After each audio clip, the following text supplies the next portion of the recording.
Bersatulah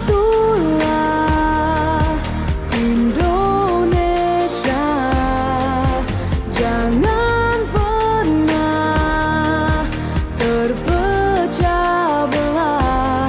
Walau kita berbeda, walau kita tak sama, Radio Republik Indonesia, kita Indonesia sesungguhnya.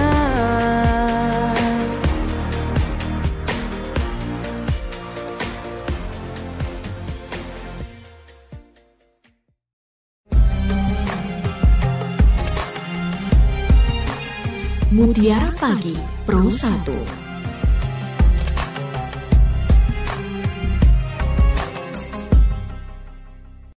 Assalamualaikum warahmatullahi wabarakatuh. Selamat pagi pendengar setia RRI dimanapun Anda berada. Saya Gita Ayu menemani Anda Mutiara Pagi edisi Minggu 10 Agustus 2025. Pendengar, pagi hari ini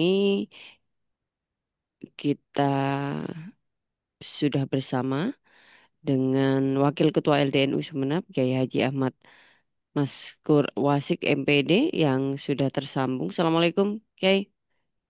Waalaikumsalam, Mbak. Waalaikumsalam warahmatullahi wabarakatuh. Ya, Kabar baik selamat hari pagi. ini? Kabar baik ya hari ini? Alhamdulillah, alhamdulillah sehat. Alhamdulillah. Em, saya informasikan juga hari ini di minggu ini hujan kalau di sekitar RRI ini tadi ya. Oh, Sudah reda. Kalau di sana di alhamdulillah di Karduluk ini dulu. Hah? masih belum hujan ini. Belum Nggak ya? ada hujan, nggak ada hujan, nggak ada hujan. Oke, berarti memang kayaknya di kecamatan kota saja nih ya yang hujan mendengar.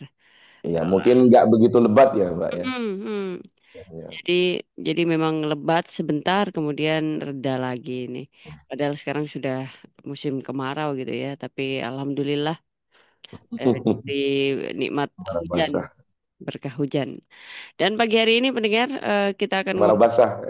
kemarau basah ya. Alhamdulillah. Kita akan ngobrol terkait implementasi ibadah melalui kepedulian sosial dan lingkungan. Nah, kita juga undang Anda nanti ya di 665 396 662 317 kode area 0328 atau di 081133451101 SMS dan WhatsApp atau via telepon juga. Kalau berbicara mengenai kepedulian sosial dan lingkungan, kita coba cari tahu lebih dalam begitu ya pendengar. Ternyata kepedulian sosial dan lingkungan ini bisa menjadi implementasi ibadah kita kepada Tuhan kita. Ini seperti apa? Mungkin akan dijelaskan oleh Kiai Ahmad Maskur melalui mukadimah sebelum kita berdialog. Silakan, Kiai. Ya, Assalamualaikum warahmatullahi wabarakatuh. Assalamualaikum. Alhamdulillah wa sallallahu sallam wa baraka ala Rasulillah Sayyidina Muhammad ibn Abdullah wa ala alihi wa sahbihi wa mawala amma ba'du. Selamat pagi, selamat memasuki bulan kemerdekaan Agustus di tanggal sekarang tanggal 9 ya. Tanggal 10, Kiai. Tanggal 10 hari Minggu Hmm. ya. Semoga kita semua selalu dikaruniai kesehatan, semua pemirsa RRI Sumeneb. Alhamdulillah pada pagi hari ini kita bisa berjumpa kembali. Ini dalam tema implementasi ibadah,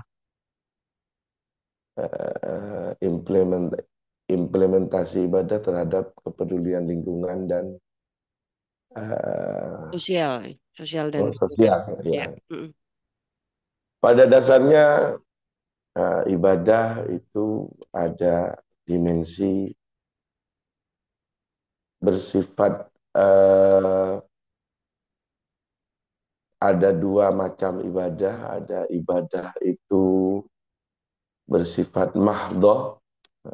Mahdoh itu adalah murni, purely. Jadi murni membentuk hubungan kita kepada Allah, kepada syariat Islam, kepada ajaran-ajaran Islam yang jelas dituntun oleh syariat Al-Quran dan hadis dan tidak bisa diotak-atik dan dirubah. Itu namanya mahdoh, murni.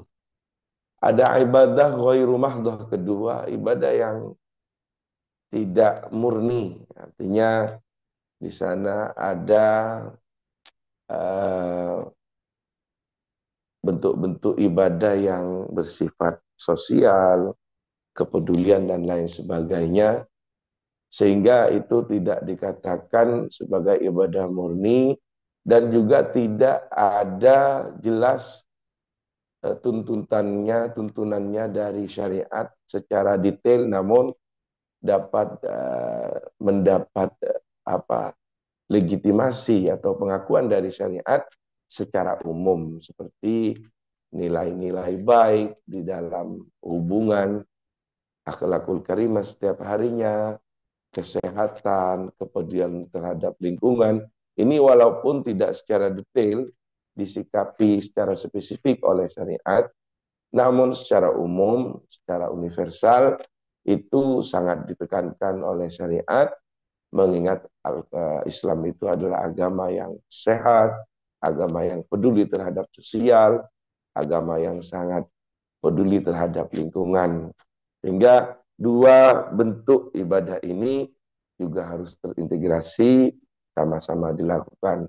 Ini dari satu dimensi. Dimensi kedua, dari segi ibadah itu dari segi dampak atau manfaat. Ada ibadah qasirah di mana dampaknya dan manfaatnya hanya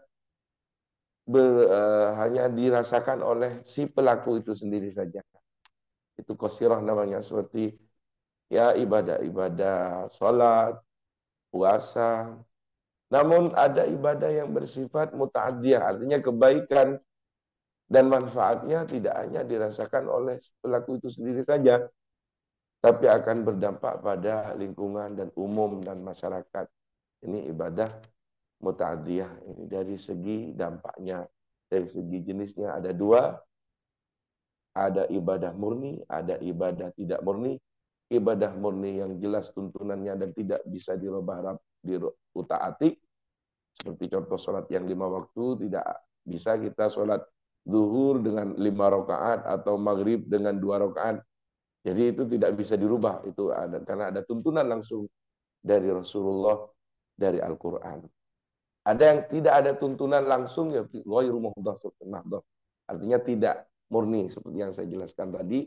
Dan di sanalah kita, di ranah inilah mungkin kita akan banyak menemukan luasan-luasan ibadah yang tidak hanya bersifat murni, berhubungan kepada Allah. Kemudian ada dari segi dampak, yaitu ibadah qasirah, di mana manfaatnya dirasakan kita sendiri.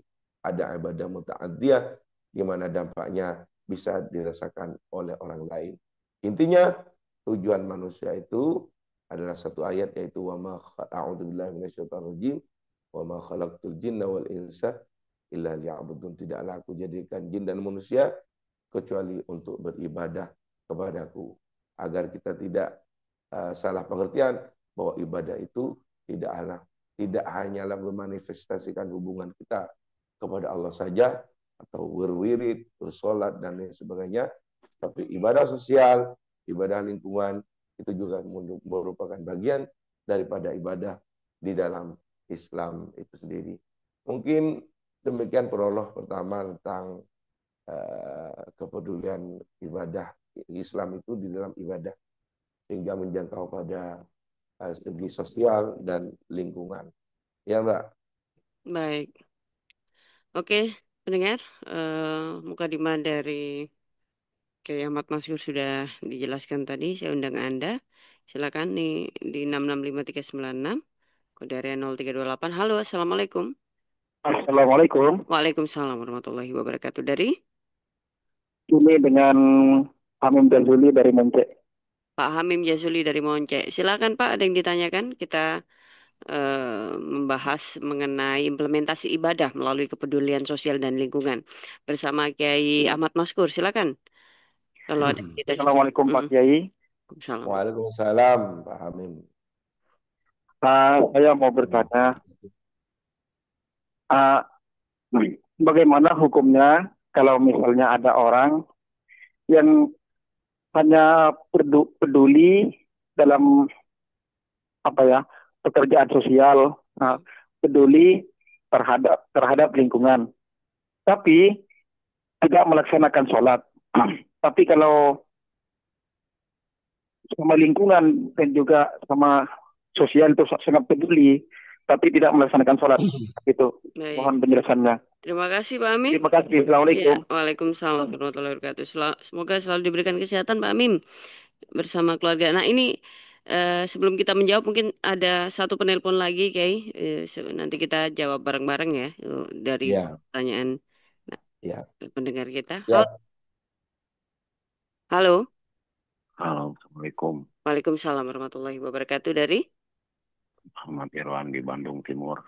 Pak Muhammad Irwan di Bandung Timur. Baik, silakan Pak Irwan. Ya, ada yang ditanyakan? Koreksi sedikit, Ahmad Irwan. Ahmad Irwan, baik Pak Ahmad Irwan. Silakan di Bandung Timur ya, silakan Ya. Pak. Assalamualaikum Pak Ustadz. Waalaikumsalam. Wabarakatuh. Pak Irwan. Waalaikumsalam warahmatullahi Sedikit ya, keluar dari tema sedikit aja. Oke. Ini tentang masalah memperingati ulang tahun kemerdekaan Republik Indonesia yang ke-80. Ya. Nah, di sini Pak, yang menikmati kemerdekaan sekarang ini kan bukan dirasakannya semua kalangan. Mereka kan diberi amanah oleh para pejuang kita. Salah satu contoh misalkan bagaimana perjuangan Kiai Haji Hasyim Asy'ari, bagaimana perjuangan Kiai Haji Ahmad Dahlan dan H.S. Cokro Aminoto. Beliau kan mengamanahkan, tapi kan apa? Banyak yang tidak amanah, apa yang diterima, bahkan terjadi penyalahgunaan, bahkan keadilan atau kemerdekaan itu belum dirasakan semua karena itu kan bidang hukum dan ekonomi.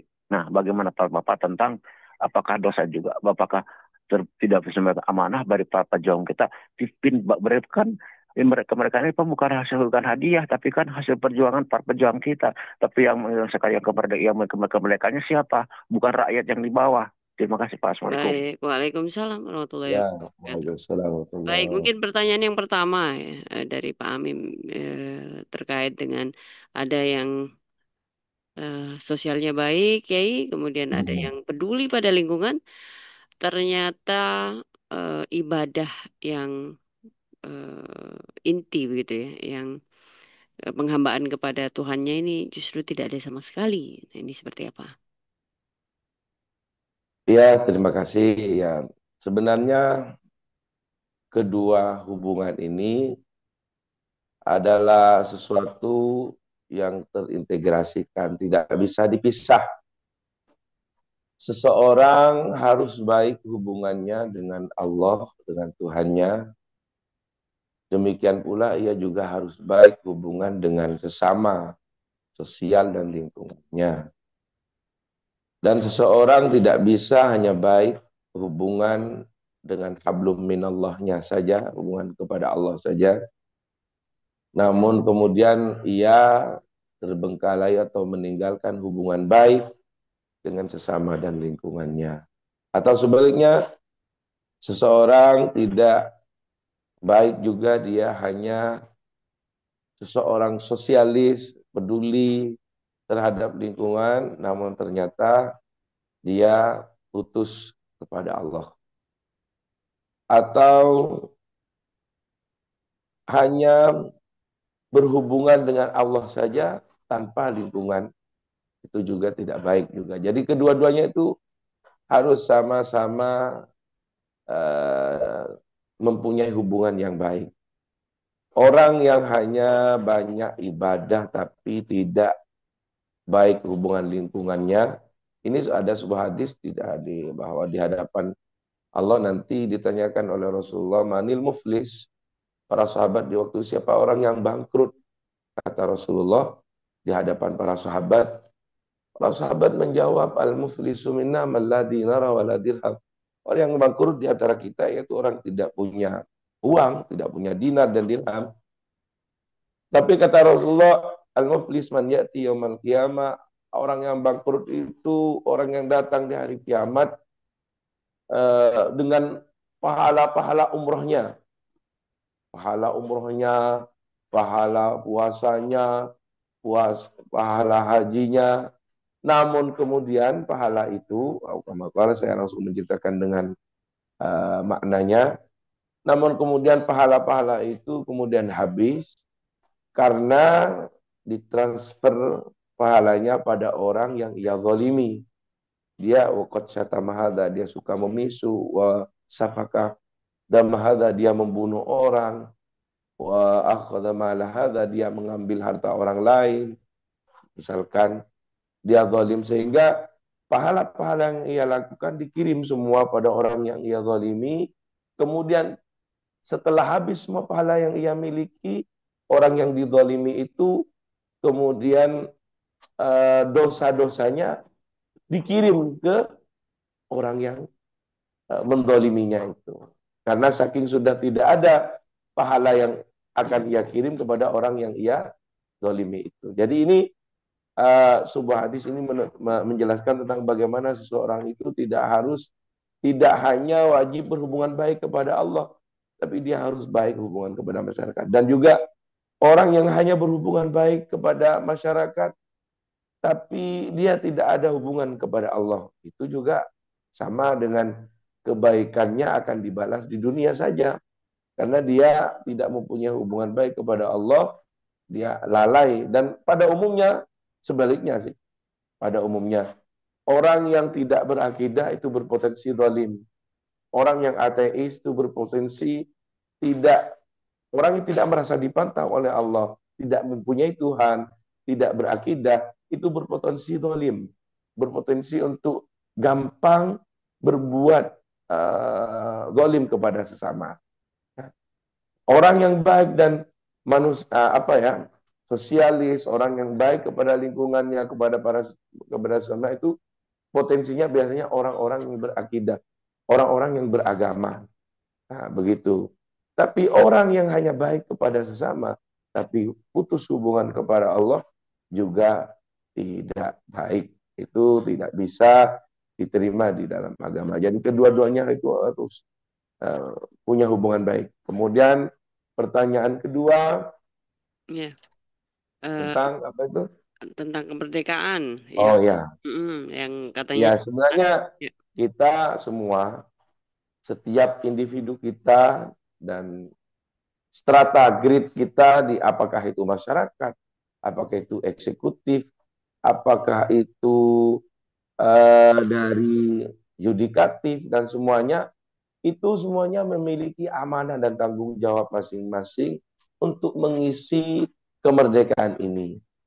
Untuk mengisi kemerdekaan ini. Bahkan Rasulullah itu sudah menjelaskan juga di akhir zaman nanti, satarawna asharah, kata Rasulullah, kalian akan menemukan pemerintah yang korup, pemerintah yaitu kehidupan yang disparitas, yang jauh jaraknya dan statusnya.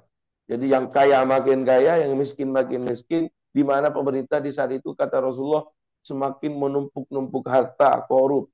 Kemudian kata para sahabat, apa yang akan kami lakukan di saat itu, Rasulullah? Tas'aluna ma lakum, tu'adduna ma yajibu alaikum. Jadi kamu laksanakan apa yang wajib pada kalian. Kamu mohonkan kepada Allah apa yang untuk kalian. Wa tas'aluna li umaraikum, dan kamu berdoa li ulatil amri, untuk para pemimpin kamu agar diberi hidayat. Artinya setiap dari kita ini memiliki tanggung jawab. Tanggung jawab kita dan kewajiban kita adalah patuh dan tunduk kepada undang-undang dan tata tertib kepemerintahan, kemudian menjaga persatuan, menjaga kedamaian, dan pemerintah juga akan ditanyakan bagaimana dia menyejahterakan masyarakatnya nanti kelak di hari kiamat. Kita tidak boleh membuat keonaran, membuat anarkis, dan merusak tatanan minimal dasar daripada wilfarism, kesejahteraan, yaitu aman dan persatuan. Kalau sudah keamanan itu sudah kita buat rusak, ya susah untuk sejahtera. Persatuan kita sudah bertengkar sesama, perang saudara seperti di Timur Tengah, maka di saat itu pula kita akan uh, banyak tersita kesejahteraannya, bahkan kita tidak akan mengalami seperti yang kita alami sekarang. Jadi dari segi amanah, memang di akhir zaman ini amanah semakin tergerus, kepercayaan yang sudah diganti sebuah pengkhianatan, sehingga itu termasuk juga tanda-tanda di akhir kiamat, tanda-tanda kiamat. Namun kita sebagai kaum muslimin, orang umat Islam, kita masih mempunyai kesempatan untuk memperlambat, jadi eskalasi itu memperlambat agar kiamat itu tidak cepat. Bagaimana? Yaitu kita benar-benar bisa merawat kemerdekaan ini dengan penuh amanah. Kita sebagai bangsa, sebagai masyarakat harus tetap dalam koridornya, sedangkan pemerintah juga bukan imun atau tidak bisa dikritis. Kita kritisi, kita juga bisa menasihatinya melalui jalan-jalan yang prosedur yang sudah disediakan oleh perundang-undangan, tidak dengan cara anarkis merusak tatanan dan keamanan. Itu yang bisa saya jelaskan bagaimana kewajiban kita untuk mengisi kemerdekaan di saat ini. Baik. Ada lagi langsung penelpon yang ingin berdialog di 66539. Halo. Assalamualaikum. Waalaikumsalam warahmatullahi wabarakatuh. Assalamualaikum. Dari? Ini dengan Bapak Rasidi di Banaras. Bapak Rasidi Di Banaras Barat. di Banaras Barat. Baik, silakan Pak Rasidi pertanyaannya. Assalamualaikum Pak Kiai. Waalaikumsalam. Waalaikumsalam warahmatullahi. Saya Bapak Rasidi mau bertanya, bagaimana hukumnya kalau orang ibadahnya rajin, sosialnya juga tadi peduli sama sosial, tapi masih suka membunuh orang dan lain-lainnya Pak Kiai. Mohon penjelasannya. Baik, oke. Makasih. Waalaikumsalam warahmatullahi wabarakatuh. Semoga tidak ada contoh figurnya ya, tidak ada contoh orangnya ya. Karena khawatir juga kita ibadahnya baik, sosialis, peduli, wah ternyata suka membunuh dan lain-lain katanya. Kayak gimana? Silakan, baik. Bukan sosialis itu nantinya. Oke, silakan. Tolak belakang. Ya, Bapak Rasidi, terima kasih. Sebenarnya itu pertanyaan sudah jelas bahwa dari sisi sosialisnya itu tidak sosialis, sudah itu tidak peduli karena dia telah membunuh orang. Gitu. Dan jelas dosa membunuh orang itu sangat besar dosanya, dan termasuk juga dosa besar karena ancaman sudah dinyatakan di dalam Al-Quran dan di dalam hadis. Kemudian orang yang hanya baik kepada Allah, sosialnya tidak baik, itu seperti itu. Jadi konteks tadi itu sebenarnya sosialnya tidak baik. Kalau orang sosialnya baik, itu tidak membunuh Pak Rasidi. Jadi berarti dia masih dalam segi sosial tidak baik. Jadi buat apa? Sama seperti tadi hadis yang saya ceritakan tadi. Orang yang datang kepada Allah nanti di hari kelak, di hari kiamat, dengan membawa pahala yang besar, dari seperti gunung lah pahalanya, umroh, haji, akan ibadah-ibadah yang lain. Kemudian ia karena mendolimi orang,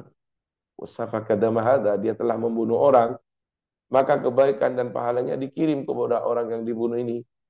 Sehingga ketika tidak ada sesuatu yang mampu ia kirim kepada dia, kebaikan dan pahalanya sudah habis, maka kemudian ditransferlah maksiat atau dosa daripada orang yang dizalimi kepada si orang yang zalim tadi. Sehingga dia menjadi muflis, bangkrut. Selain dia tidak punya pahala, dia justru punya dosa. Di hadapan itu contoh orang yang baik hanya kepada Allah, tapi dia zalim kepada lingkungannya. Mungkin begitu. Baik. Ya. Oke, sudah terjawab. Dan kalau saya jadi ingat sesuatu nih, kayak kalau misalnya kepedulian kita terhadap sesama gitu ya. Iya. kalau pas umroh ya kayaknya, Ya, ini biasanya kita itu saling berebut untuk mencium Hajar Aswad.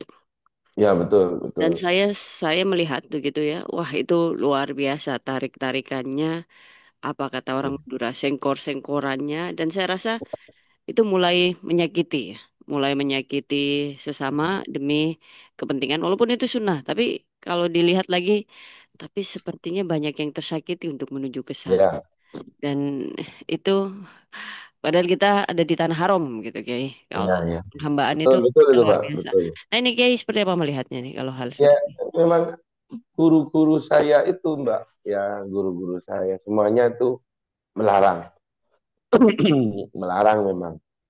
Ada mungkin kalau tidak keliru itu riwayat dari Sayyidina Umar kepada seseorang.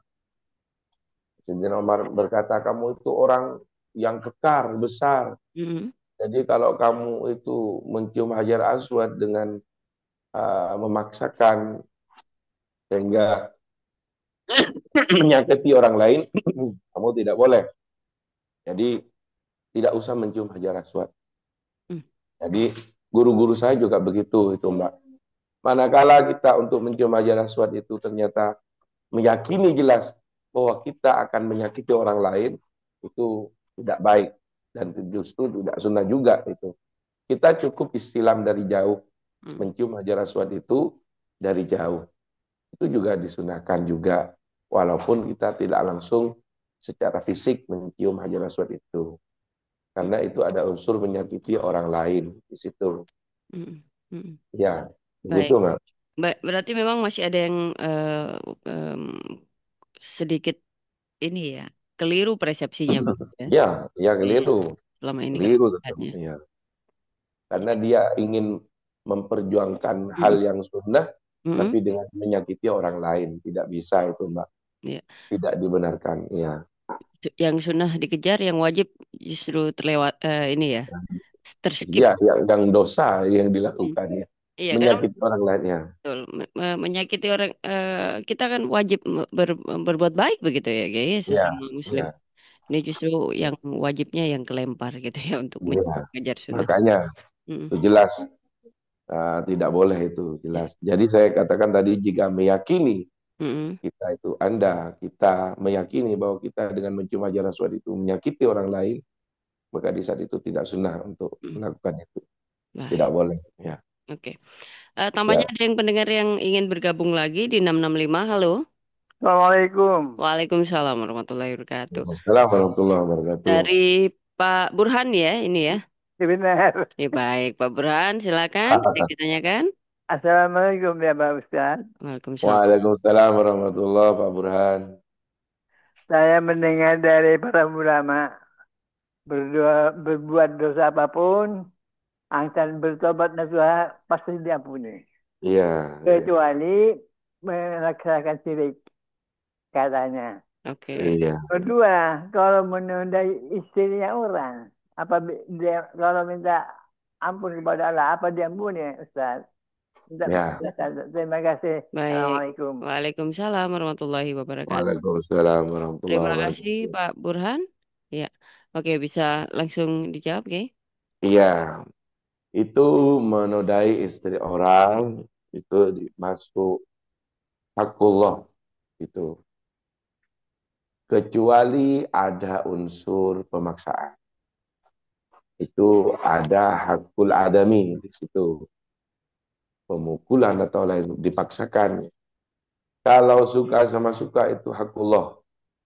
Maksudnya selama ia dan kedua oknum ini, laki dan perempuan, sama-sama kemudian benar-benar bertobat kepada Allah, diampuni. Kecuali ketika apa yang mereka lakukan secara samar berduaan itu diumumkan, dikatakan pada yang lain, maka seperti yang terjadi di masa Rasulullah, ada orang yang mengaku dirinya berzina dan Rasulullah pura-pura tidak mendengar. Maksudnya Rasulullah itu agar ia bertobat sendiri, tidak usah ngomong pada orang, karena apa ya dampaknya ketika sudah dilaporkan kepada meja hijau atau sudah ada di ranah hukum, Ada dia konsekuensi sudah hukum ya. ya ada konsekuensi hukum, dia tidak bisa bertobat sendiri. Oke. Karena di zina itu ada dua unsur, ada suka sama suka. Itu hakullah. Jadi dengan rela dia melakukan dosa, maka kedua-duanya itu harus bertobat. Jadi selama dia bertobat kepada Allah, bertobat ketiga yang merasa berdosa, mengakui dosanya, dan dia benar-benar menyesal. Kedua, dan ketiga, dia berniat tidak ingin mengulanginya kembali. Itu syarat untuk tobat. Baik. Itu ya diterima tobatnya. Hmm. Diterima tobatnya. Kecuali di sana ada unsur apa ya, pidana lah. Paksaan ya. Karena disakiti, dipaksa, dan itu masuk ke ranah hukum lain lagi nanti. Oke. Ya, begitu. Baik, terima Pak, ya. kasih. Sudah dijawab. Ini saya selalu tertarik Kiai ketika membahas mengenai persepsi manusia terhadap manusia lainnya gitu ya. Karena itu Iya. karakter apa basic karakter dasar kita sebagai manusia apa menghakimi, Mm. justifikasi gitu ya. Ya, ya, Eh, saya sering kali batin ya, Kiai, batin gitu. ya. Sering kali batin ketika misalnya ada seseorang yang melakukan hal yang tidak baik, entah itu perzinahan atau hal lainnya memang yang dilarang oleh agama. Biasanya saya itu batin saya itu berkata-kata, ah si Fulan ini begini dan begitu. Nanti begini dan begitu. Ah, saya rasa saya lebih baik begitu. Nah, ini seringkali persepsi kita, padahal itu kita tidak pernah tahu ya jalan si Fulan seperti apa. Justru bisa jadi kalau memang Allah takdirkan mendapat hidayah, justru lebih lebih besar begitu Ya. apa yang dia dapatkan daripada kita sendiri. Nah, karena ini keterkaitannya dengan sosial juga, kayak keterikatan kita kepada manusia lainnya. Bagaimana untuk kita mencegah persepsi itu, selalu merasa lebih baik menghakimi orang lain ketika orang lain dengan Ya. jelas melakukan hal begitu, kita merasa lebih baik gitu. Pertama, itu fitrah ya. Fitrah manusia betul. Ya, barang siapa, kata Rasulullah itu, yang merasa bahagia dengan apa lakukan, dan merasa sumpah, susah, atau menyesal terhadap apa keburukan yang ia lakukan, maka selama itu pula, kata Rasulullah, orang itu mukmin. Nah, dan itu adalah fitrah. Ya, dipahami. Bagaimana kita merasa dan tidak enak terhadap hal-hal yang dilakukan yang bersifat maksiat, itu masih fitrah. Kemudian kedua, yang harus kita jaga, bolehlah kita merasa miris pada kejadian itu, atau bolehlah kita sangat menyayangkan terhadap kejadian itu, tapi jangan sampai yang kedua ini, kita justru menghina orang yang berdosa itu sebab dosanya. Artinya dia langsung menghina zat atau orangnya itu sebab ia berdosa. Ia tidak hanya benci pada dosanya saja, dia justru benci pada orangnya, karena ada sebuah hadis, man ayyara akhahu fi ma'siyatin fa'alaha lam yamut illa hatta yaf'ala mitlaha. Siapa orang yang menghina saudaranya dalam maksiat yang ia lakukan, maka ia tidak akan mati hingga ia juga melakukan maksiat yang sama.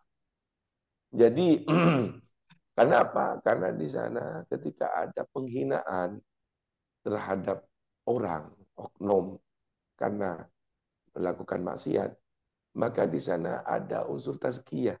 Di sana ada unsur dia penyucian, pemutihan pada dirinya sendiri, dan menjatuhkan orang lain.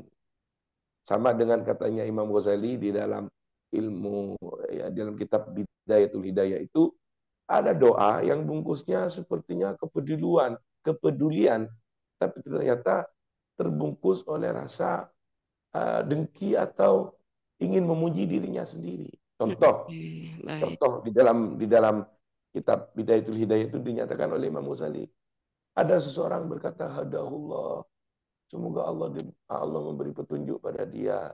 Tiap harinya dia mabuk-mabukan, tiap harinya dia begitu. Cuman embelnya belakang itu, alhamdulillah kalau saya masih bisa sholat 5 waktu. Nah ini memunculkan, menjatuhkan orang lain dan memuji sendiri, memuji dirinya sendiri.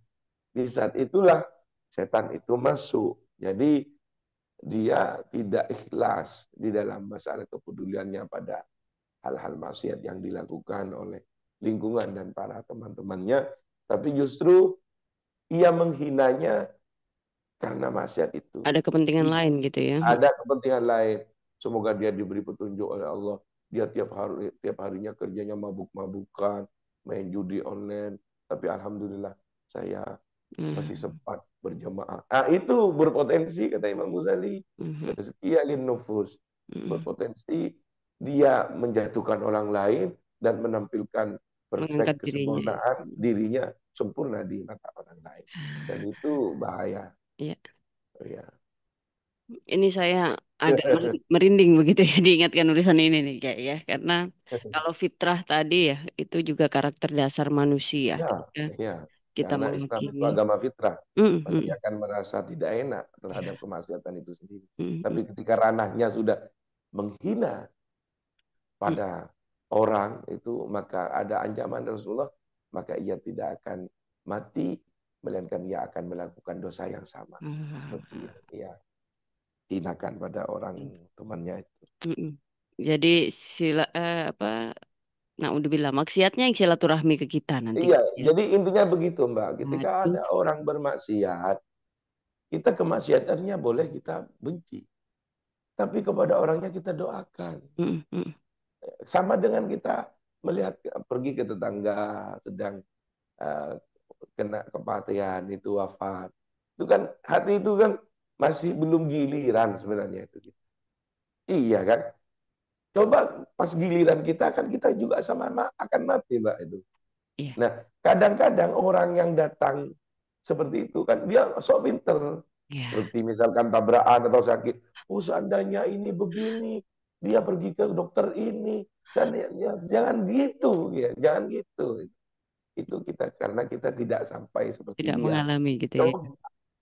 Allah itu ngasih kita pada keadaan kondisi sebagaimana kondisi yang dilakukan yang sama dengan orang yang bermaksiat tadi. Bukan tidak mungkin kita akan melakukan hal yang sama. Betul. Kan itu kan kadang-kadang tertekan oleh kebutuhan belanja atau apa sehingga dia mencuri. Umpama itu Mbak, baik. Bisa saja kan begitu. Jadi kita jangan menghina oknumnya. Kita kasihan justru ke dianya, semoga diberi hidayah. Dan ajaklah kepada yang baik. Masalah maksiat kita benci, iya itu fitrah. Ya, mungkin begitu, Mbak. Ya. Semua ini ya, semua itu dipergilirkan. Bisa jadi kita sekarang imannya sedang baik, tapi kita tidak pernah tahu karena kita manusia yang lemah gitu ya. Iya, Mbak. Makanya kalau sudah pas giliran kita, kalau masalah musibah, udah kita tidak cerdik itu ngomongnya, tidak pintar langsung. Kalau lagi nggak kena musibah, jadi pelayat saja, waduh, pinternya bukan main. Oke, baik. Waktu kita terbatas tadi ada satu penelpon, tapi kayaknya memang tidak bisa terangkat. Alhamdulillah banyak yang merespon di pagi hari ini, Kiai. Alhamdulillah. Kalau jualan kita sudah sudah laku dari tadi pagi ya. Alhamdulillah. Karena beberapa penelpon dengan antusias bergabung.